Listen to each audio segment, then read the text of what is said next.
ಪ್ರಧಾನಮಂತ್ರಿ ನರೇಂದ್ರ ಮೋದಿಜಿಯವರ 136ನೇಯ ಮನ್ ಕಿ ಬಾತ್ ಈ ಕಾರ್ಯಕ್ರಮವನ್ನು ಶಿವಾಜಿನಗರ ವಿಧಾನಸಭಾ ಕ್ಷೇತ್ರದ ಸಂಪಂಗಿ ರಾಮನಗರದಲ್ಲಿ ನಾನು ನಮ್ಮ ಪಕ್ಷದ ಅಧ್ಯಕ್ಷರಾಗಿರುವಂತಹ ಸಪ್ತಗಿರಿ ಅವರು, ಗೌತಮ್ ಅವರು, ನಮ್ಮೆಲ್ಲ ಪ್ರಮುಖರೊಂದಿಗೆ ಮತ್ತು ನಮ್ಮ ದೇವಾಂಗ ಸಮಾಜದ ಅಧ್ಯಕ್ಷರು ಎಲ್ಲ ಕಾರ್ಯಕರ್ತರೊಂದಿಗೆ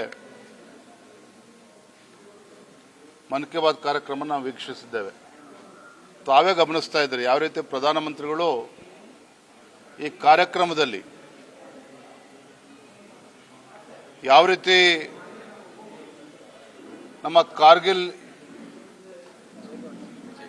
ವಿಜಯ್ ದಿವಸ್ ಸಂದರ್ಭದಲ್ಲಿ ವೀರ ಯೋಧರ ಸ್ಮರಣೆಯನ್ನು ಅವ್ರು ಮಾಡಿಕೊಂಡ್ರು.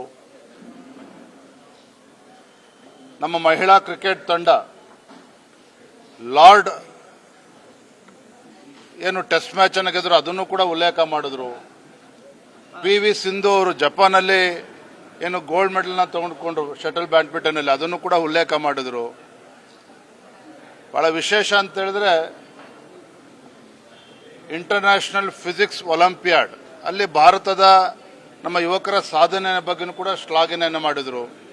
ಮತ್ತು ವಾಟರ್ ಕನ್ಸರ್ವೇಷನ್ ಬಗ್ಗೆ ಮಾತನಾಡಿದ್ರು. ಈ ರೀತಿ ನಾನಾ ವಿಚಾರಗಳ ಬಗ್ಗೆ ಈ ದೇಶದ ಜನರ ಗಮನವನ್ನು ಸೆಳೆಯುವಂಥ ಕೆಲಸ ಮಾಡಿದ್ದಾರೆ. ಭಾಳ ಅಪರೂಪವಾಗಿರ್ತಕ್ಕಂಥ ಕಾರ್ಯಕ್ರಮ.